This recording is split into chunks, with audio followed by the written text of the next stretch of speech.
The CIA, it's the organization that's supposed to keep us on our toes. It's to make sure that we don't get any kind of surprises around the world, that we don't, some 9/11 thing doesn't happen again, that they keep looking everywhere across the world, and they got their ears on.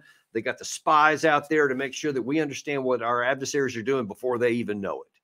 Well, that's the goal anyway. That's what we're supposed to happen. There's a piece that's out yesterday or day before yesterday by William Burns, the CIA director, where he's kind of telling everybody in Foreign Affairs magazine, spycraft and statecraft, and he's kind of putting out his vision for what the CIA needs to do and why it's so important, and kind of how he sees the statecraft evolving over time.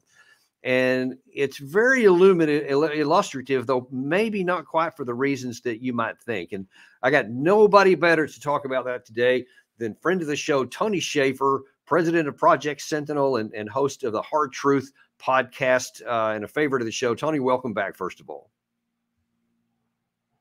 Hey, can't hear you. Danny, always great to join you, and I appreciate. Am I coming through yet? Yeah, you are. Ooh.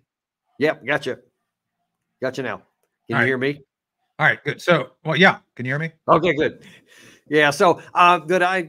Most people know everybody knows your military background, and you've written that book, Dark Heart, which, you do a lot of spy stuff. So we're going to certainly be talking about that. But not a lot of people, or not everybody, knows about your CIA connections in the past. I wonder if you could briefly just talk about what you've done. So, for the audience to understand, I'm actually a military case officer. Military case officers go through the same training as CIA operatives. It's called Field Tradecraft, FTC, Field Tradecraft Setting, done at a certain camp that we can't mention the name because it's technically still secret. And I've got a degree on my wall, up there, just above my thing there. And so we as military case officers are trained and sometimes integrated in. I've worked joint operations with CIA. One of the operations I was running was actually briefed by Jim Woolsey, director of CIA, to Bill Clinton. And I was in the other room because it was actually an Army operation hidden within CIA channels, just saying. And it's interesting, Danny, having basically been trained by them, but that my skill set and focus has always been Army and DOD. I mean, we Army are part of DOD last time I checked. It's interesting that so much of what I've seen of CIA once you're out of the school and in the field is essentially an us versus them mentality. And let me be very clear for the audience, because for those who have read Dark Heart, my book regarding Afghanistan that you mentioned, our nickname for CIA officers are the Klingons. And for those who follow Star Trek, the Star Trek universe, yeah, the Klingons are a very, knuckle dragging and dim-witted. Can I say that? I guess I can say that. And arrogant. And so we believe we is in this metaphor, in this analogy, we are the Federation and they are the Klingons. And eventually, if you follow, Star Trek, the Klingons do join the Federation, but reluctantly, and they're still separate. So that's why we call them, behind their backs, although they know it, the Klingons, because they are very much a different breed than what we believe should be focused and doing the hard work of collecting intelligence in the field. So I'm not sure if that's what you were looking for. The CIA has a really bad rep throughout our history, really since World War II. There's a number of things that they've done that have just been a stain on us, but they're also something that's really important. I wonder if you could kind of talk what the CIA ought to be able to do, or why that we need the CIA and why we need it to be right. Well, I don't think we need CIA, to be honest with you. I would have. Do we need the CIA? And if we don't, then how do we get this intelligence? Well, you get it by assigning the tasks and missions of collecting clandestine intelligence to organizations which are focused primarily on actually being willing and able to do that, not focused on politics. So let me parse this by what I think they should do versus what they did. So what I think they should do. CIA should be essentially, as Jim Woolsey talks about it, and Jim and I are friends, a clearinghouse. He reflects accurately that he was the director of Central Intelligence, DCI, and therefore his function was to essentially be a traffic cop within the context of the intelligence community. Remember, the intelligence community, for better or for worse, is about 18 organizations. It's not just CIA. And the article you refer to, Bill Burns essentially makes CIA to be the center of the universe, and they're not. They like to believe they are because obviously they get the biggest notoriety and one of the biggest budgets. But truth be told, 60% of all CIA activities are underwritten by DoD. We DoD pay for most of what CIA does. We quietly do it. We do it because we want to be successful. But for the most part, the mission that they do is underwritten by others. And so Jim Woolsey accurately pointed out that he was the director of Central Intelligence. I'm not a fan of the DNI, the director of National Intelligence, Jim Clapper and others.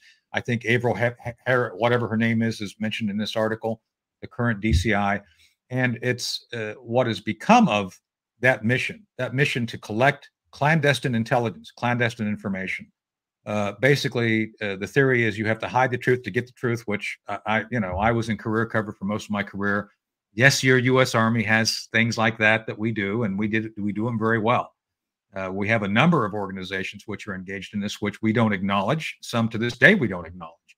And so my point to you is that there are missions necessary to finding out information that is not otherwise available. Often you have to lie, cheat, steal, whatever it takes to get it. And boy, I could go through and give you a dissertation on all the different roles, all the different covers I used.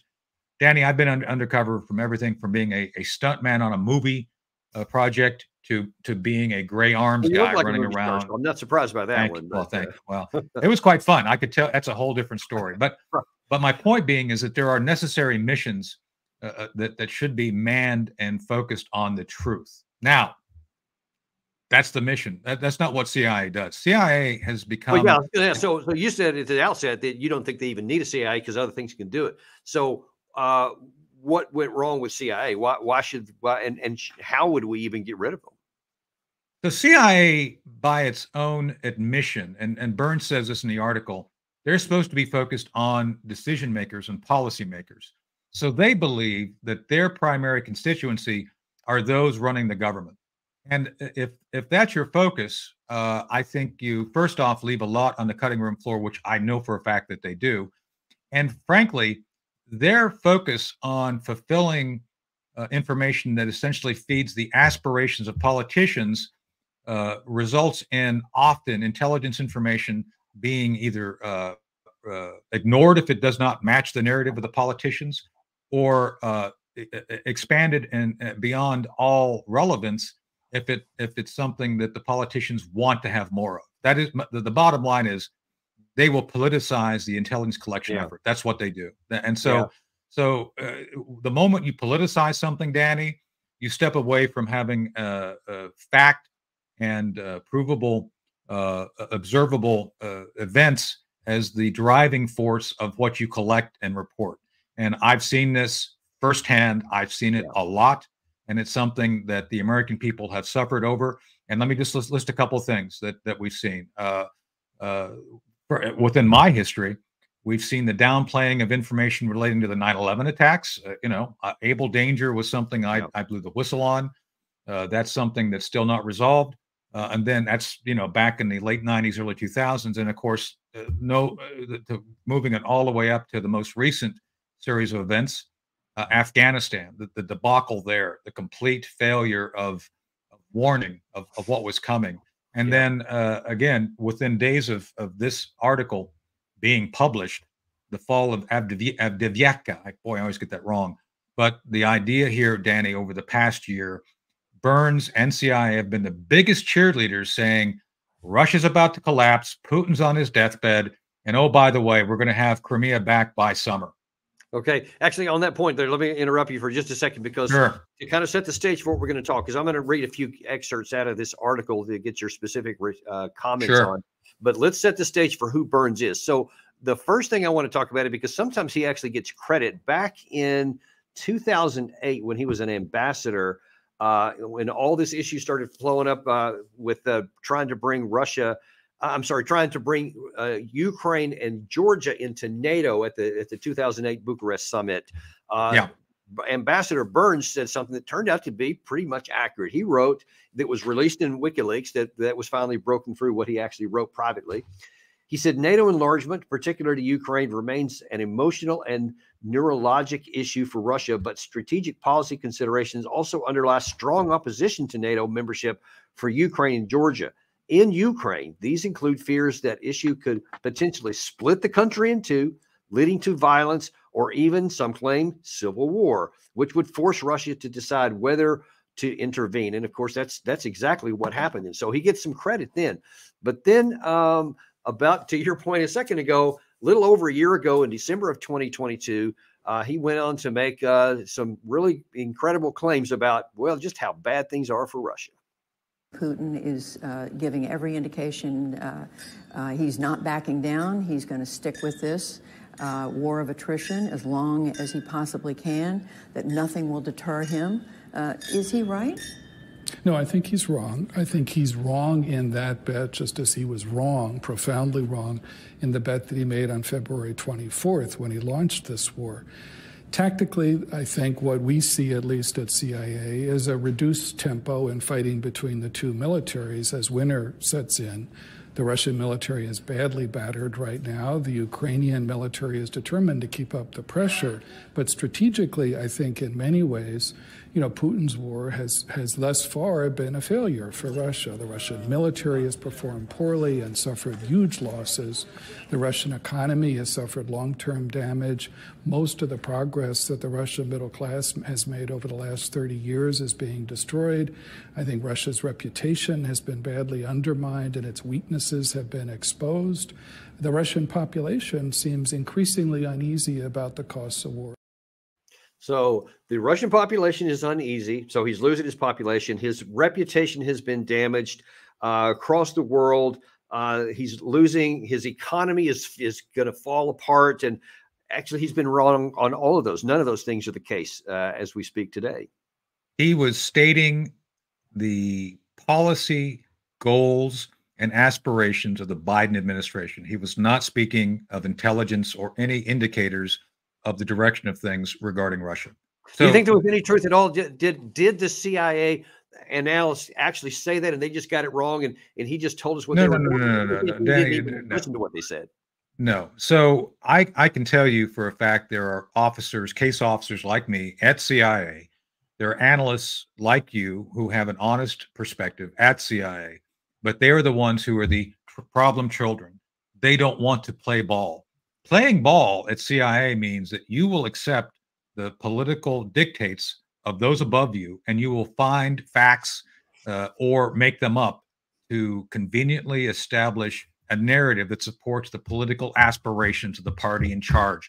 That's why I'm saying, Danny, CIA does not need to exist, because fundamentally they do not tell the truth. Their job, as they see it, is not to tell the truth. It is to inform policymakers. And when you start informing policymakers and you want to make sure that those policymakers will rely on you, you feed their aspirations. You don't feed the truth to them, because the truth often is ugly, and it does not support what they want to achieve politically. So everything you saw there in that commentary by Burns was, let me be very clear, a narrative that was established based on what Joe Biden and Victoria Nuland, Tony Blinken, and Jake Sullivan wanted. That's what they want, and we all know that the opposite was true then. The opposite is true now. Okay, let's be clear on that. Let me finish my point. Let me finish my point. It's just important. Sure. The Russian economy is doing well. It's going to grow by 3%. The Russian people are prosperous. I will cite for you, and I don't think Tucker Carlson was trying to be over the top. I think he went to his store. He showed what was going on. The people in Russia are not suffering. And oh, by the way, Putin's coming up for his next run for presidency. He probably will be elected for another 6 years. He's got 80% approval. Danny, politicians here would literally kill. I know who they would be killing for 80% approval. So what Burns says is negative is actually the polar opposite. And that's my point, is that the ground truth that many of us knew. Danny, how long have we been talking about the fact that the Russians weren't losing, right? We've been talking a long time, and yet we were the ones, oh, you're pro-Russian. Like, no, I'm simply making an analysis based on facts. So I just want to get that point in. Yeah, that's in. I'm going to give you another chance to make it here now. So at the time that interview took place, maybe I can say, all right, I'll give you a little bit of the benefit of the doubt, or because of the context at the time. So Russia had just been driven out of Kherson. They had just been driven out of Kharkiv. So the Ukraine side had made this big push on there and had two big tactical successes. As it turns out, probably the last two that they would have during the war. But at that moment, there was a lot of euphemism. So maybe he could say, well, that was the case then. There's no such defense now, because here in this article released just a couple of days ago, he writes this. He says, Putin's war has already been a failure for Russia on many levels. His original goal of seizing Kiev and subjugating Ukraine proved foolish and illusory. His military has suffered immense damage. At least 315,000, very specific number, Russian soldiers have been killed or wounded. 2/3 of the Russia's pre-war tank inventory has been destroyed, and Putin's vaunted decades-long military modernization has been hollowed out. All of this is a direct result of Ukrainian soldiers' valor and skill, backed up by Western support. Meanwhile, Russia's economy is suffering long-term setbacks. That's what he's saying now, not 14 months ago. Yeah. And the country is sealing its fate as China's economic vassal. And the last point here, Putin's overblown ambitions have backfired in another way too. They have prompted NATO to grow larger and stronger. What say you? So let's start with NATO first. Let's see if we can get this on camera. This is a promise made by James Baker, Secretary of State. At the very bottom there, it's the actual release and all that. No way, I've never seen that. Yeah, well, here you go, and I'll send you a copy if you want it. I do want it. Yeah, bottom there for the audience to see. This was from February 1990. James Baker, President Gorbachev. We understand the need for assurances that the countries in the East, Russia, will to be assured of security. We will maintain a presence in Germany, that's us, U.S., NATO, that is part of NATO. There will be no extension of NATO's jurisdiction or forces of NATO 1 inch to the east. Wow. That's what people keep saying, that doesn't exist. That never existed. And you have a cable right there. So Burns is fundamentally wrong in that the Russians are acting in interests that they have stated were interests since the end of the Cold War. Literally. I mean, how long God, time flies. 30 years. 30 years. Yeah, that's amazing. So I'm just saying that, and I've talked to a number of leaders today. I don't want to say by names. You know who I referred to before we started, that there are legitimate grievances by the Russians. Crimea has been traditionally part of Russia. So was it proper the way Putin took it back? No, that was probably not, just grabbing it. Okay. But my point is that Burns and others in the current leadership positions pretend this doesn't exist. They pretend this never happened. And they're doing it in a way that is not helpful to NATO. And I'm sorry, NATO growing more stronger, more unified. It's not. It's a boys' club. And speaking of that, they were all in Munich, literally getting drunk, drinking to defeat Putin, while literally Ukrainian soldiers are being massacred in Avdiivka. I was shocked about that. I couldn't believe that was actually happening. Yeah. So that's NATO. That's NATO today. Really? Do you think Putin was impressed by the fact that you're taking Uzo and getting drunk in Munich? I mean, it's literally that disconnected. And so when you hear him say these things, it's literally like they're off partying when men are dying on the battlefield. And as a soldier, Danny, as you too, it's like to think that no matter what side you're on, you have men literally giving up their last full measure of devotion to their cause while these knuckleheads are partying in Munich. It makes zero sense.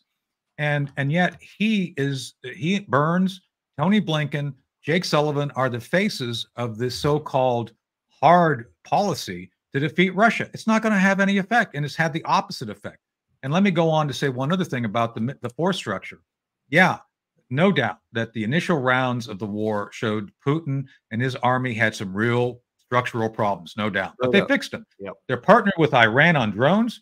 By the way, some of the technology that the Iranians are sharing with the Russians are being used by the Houthi in the Red Sea. Imagine that. China has cut a deal with them. They're doing all sorts of things regarding working with China on the drone technology, on all these things, which will be something that we have to face coming on the battlefield. I'm not saying it's a good or bad thing, but I'm saying they're developing a force structure that the Russians is going to be very effective. And oh, by the way, all these sanctions, the two largest economies outside the United States, India and China, are partnering with Russia. So there's been no long-term diminution of economic prowess or the ability of the Russians. You also can't fail to say that the largest economy in Europe, Germany, went into recession. Not only not get stronger. So while Russia gained about 3 points, so that ain't working too good. No. And so Danny, one other thing from the Munich conference here, which it's really kind of again underscores some of your contentions here and makes even more kind of crazy some of these talk that Burns is making in this article. The first one is from Zelensky himself, who's going to make some outlandish claims that have no bearing on reality, in my view. What would you say to your Republican colleagues in the United States? Anybody who's blocking that bill? If Ukraine will be alone, you have to understand what will be. Russia will destroy us, destroy Baltic, destroy Poland, and they can do it.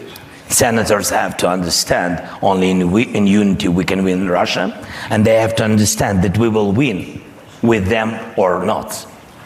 We don't have any other way. We have only one land, our Ukraine. So if we just give them a bunch of cash and fork over this $60 billion, presumably that will magically change the outcome on the battlefield. But if we don't, even though after 2 years of war, Russia has about 17% of the eastern part of Ukraine, suddenly they're going to go on the march and they're going to take Poland, they're going to take Latvia, Lithuania. Wow, they're just going to turn into the Wehrmacht, apparently. Yeah. Well, truth be told, the closest thing to the Wehrmacht is actually the 3rd Strike Brigade, which was the Azov Brigade. Just saying, if you want to make some comparisons here, and they didn't do well. As a matter of fact, I think they're actually non-combat effective at this point, based on what happened in Avdiivka over the weekend. So, but let's break that down. Despite all the rhetoric, the Russians have been struggling to do what they do. They are in an active defense. And so have the Russians suffered casualties? Yeah, they haven't suffered 300,000 that Burns says, about 30,000. I mean, they've taken it on the chin, no doubt. I'm not downplaying the losses of Russia. I'm saying that what they've done so far to retain 17% does not equate to them being able to take over Eastern Europe. That's what I'm saying. It's like that. Yeah, that dog won't hunt in a larger environment. And even with a diminished NATO as it is, and by the way, I do know what Trump was trying to say about you need to get your act together or else Russia can attack you. That was basically saying you guys aren't in a position to actually do anything to stop the Russians if you wanted to. So there's a lot of rhetoric and to sort through it factually is difficult. But yeah, there's no indication that the Russians are in any interest in trying to do that right now. So just saying, there's no evidence of that. Yeah, and so the second clip I want to play is the other half of this equation, which you've mentioned a couple of times about the administration, and this is also just about as far disconnected from reality as anything Burns may have said by Vice President Kamala Harris. The President and I, President Biden and I, will continue to work to secure the resources and weapons that you need to succeed. We will work to make sure Russia pays damages to Ukraine. President Zelensky, as President Joe Biden and I have made clear, we will be with you for as long as it takes. Okay, so the first statement undergirding that is the impression or the implication that if we give them the money, that all of a sudden everything's going to be fine. Now then Ukraine's going to be able to win on the battlefield, and that's the only thing keeping them. So we're going to give you this money for as long as it takes. And then to me, it was a bizarre inclusion. They were going to make Russia pay war reparations. I mean, that's what happened when the Germans lost World War I, is that you're in that position here. Russia's on the upside. So what are you talking about forcing them to pay reparations? That's irrational. It's irrational. And let me break that down a little bit. So, Danny, why do we think that after spending 300 billion with a B over the past 10 years, another 60 is going to be the magic? It's like, yeah, I don't think so.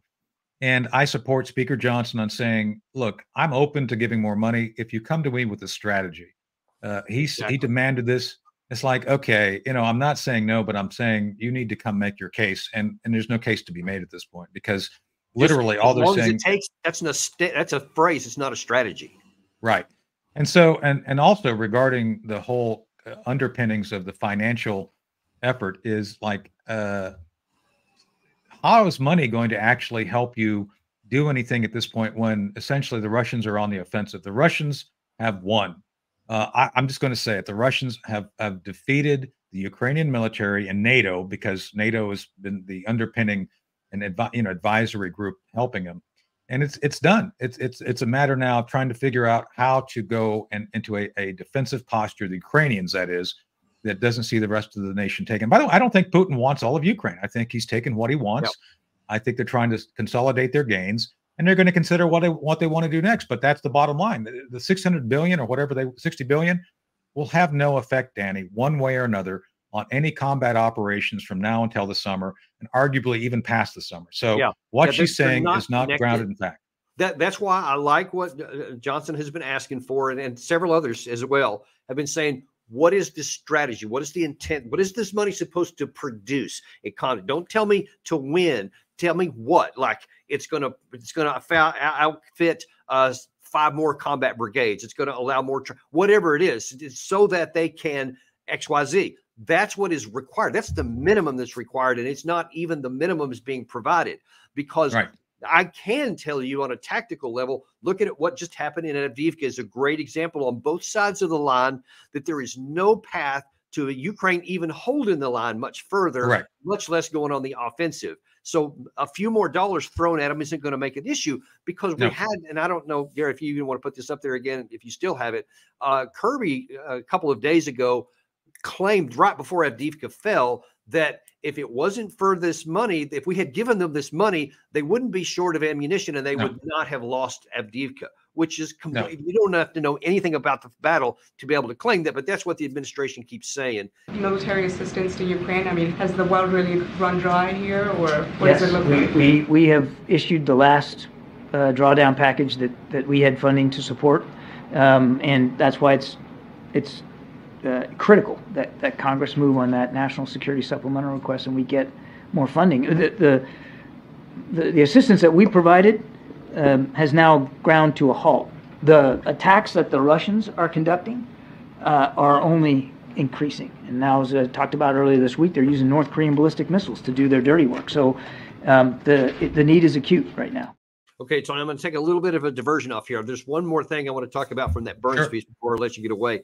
But this one right here is one that's got my crawl. It's gotten me angry, actually. I made a whole show of it yesterday afternoon, because you heard Kirby specifically say there that that all of the drawdown stuff was over. That was January the 12th. It's done. We don't have any more. We can't give them any more. But then on CNN yesterday, they actually released this report that said that our army in U.S. Army Europe is almost out of cash because we've been giving it to Ukraine. That if we don't get more money by May, our funds for the rest of the year are gone, because we expressly said, we continue to provide drawdown equipment. Ergo, the stuff that's set aside that was budgeted for the American army is being given to the Ukrainian army, even though the administration's saying it's not. So we're physically, literally diminishing our own national security at the expense of Ukraine, which can't change the outcome. That makes me mad.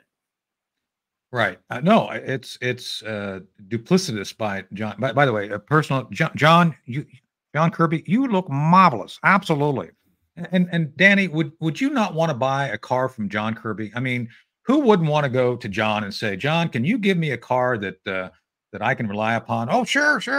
So anything that John Kirby says, you can count on being either a half truth or a full lie. because at this point, nothing he says has any relevance to the actual circumstance or actual activities of the U.S. military or what is actually going on. It's all aspirational. As I said, this is all about this administration, from Burns to Kirby to all these other knuckleheads. It's all about them trying to portray their aspirations as reality, and it's just not there. Couldn't have said it better myself. Now let me jump back here. The last bit of time we have here, I don't want to let you get away without asking you this, because this is one of the more alarming things that Burns actually said in here, which I find deeply troubling, and I think it'll be evident why. Here's what he writes: Ukraine's challenge is to puncture Putin's arrogance and demonstrate the high cost for Russia of continuing the conflict, not just by making progress on the front lines, but also by launching deeper strikes behind them and making steady gains in the Black Sea. In this environment, Putin might engage again in nuclear saber rattling, and it would be foolish to dismiss escalatory risk entirely, but it would be equally foolish to be unnecessarily intimidated by them. Now, Putin has said several times, and so has Medvedev, his national security advisor guy, but look, to say that I'm not going to worry about nuclear escalation and take actions that could cross the Russian red line is catastrophically bad evidence. Why would we want to go even find out where the actual red line is when we don't gain from that? All we do is risk a literal nuclear escalation. I find that troubling. So we don't. The United States doesn't, but the neocons do. This is a neocon effort. Danny, let me tell you the secret that nobody wants to talk about. This is about the Maidan revolution back in 2014 and the desire of the neocons, Victoria Nuland and all these other folks, Hillary Clinton included, all these folks deciding that they believe that Ukraine should be part of the greater Europe, a greater part of the EU. That's what this is about. The resources of Ukraine, the gas and oil being put into the European sphere. And they believe, this is their belief, not mine, because obviously I would never have believed this, nor would I've advocated for it. They believe by essentially setting Ukraine as a battering ram to go into Russia or puncture Russia, as he said there, they would be able to collapse Russia as well. They believed that they could use Ukraine to collapse Russia. That's what this is all about. And oh, by the way, the banking interests of the world, I don't want to hear be all, Bilderberg, he's going down a conspiracy lane. No, what I'm saying is that the moneyed concerns, the oligarchs on the European side and Ukrainian side, sought in their political and financial benefit to believe somehow that using this generation of Ukrainian males in a effort to basically upend Russia would result in Ukraine becoming essentially a satellite of Europe, being able to be part of that, and basically a Balkanization of Russia. That's what this was all about. That's what they keep saying, and it's not in the cards. Okay, so let me ask you this. So let's take the immorals out of it for a moment and say that there was some plausibility that at least theoretically, conceptually, could have resulted, depending on how things may have shaken out at the beginning of this thing. But now, first of all, I will keep morality in there, and it was immoral to use the sons and daughters of another country and the cities. I agree, but they keep saying it. So I'll set that aside for the moment. But now getting back to where we are, whether we should have been here or not, this is where we are. What should the U.S. do now? Because the fiction is now talking about punctured, and now then the insanity of that should now be self-evident that even if you had an aspiration to get there, there's no path now. You can't get there. And to continue on is going to continue to harm our interest. What can the administration do? How can they walk this back? Even if it's a fig leaf, what can they do to keep from going to the point where we may cross a red line? They're not walking it back, Danny. They're committed. That's what worries me. But how could they if they wanted to? There's no going back. So let me parse this. So they have committed to the death of Ukraine. They have suicided Ukraine. That's what they've done. They've removed from life on the planet a whole generation of Ukrainian males. This is like France and England and Germany during World War I. As a matter of fact, a lot of the tactics are very similar. They've basically removed from being alive, Danny, a whole generation of Ukrainians. That's what it is. And so when you look at this, there's no going back by this administration. All they're going to do now is blame others for their failures. Right now, they're trying to pin it on the anti-war Republicans. I'm a Reagan Republican. And oh, by the way, Danny, if we're going to invest blood and treasure, like Reagan said, they lose, we win. That's what we should be. But they're not doing that. This is all about degrading and trying to puncture Russia. This is not about winning. This is about trying to destabilize the entire region of Eastern Europe for purposes of benefit.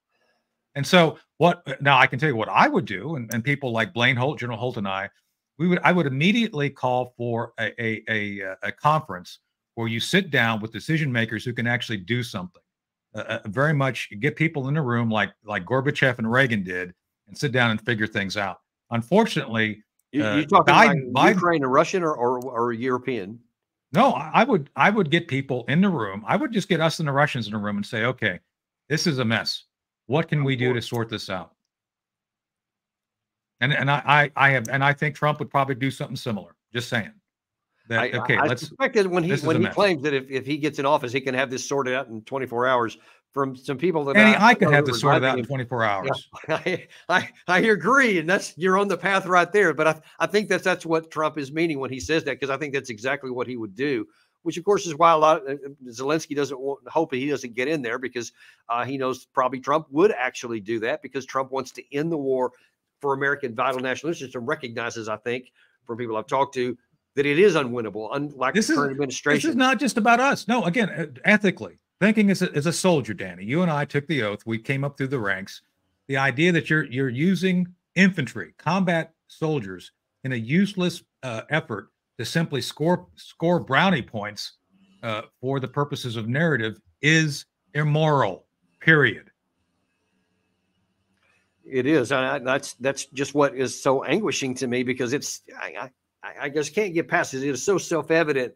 But I mean, I can't be surprised, because look, and it doesn't matter which administration was in power all the way through Afghanistan, especially any fiction had to have been burned off after the Obama surge in 2010, 2011. That's when it was self-evident that it was never going to work. And there's no point, no matter how many dollars or how many more years you put in. Yep. The Afghan military was never going to work. The Afghan government was never going to get rid of its corruption.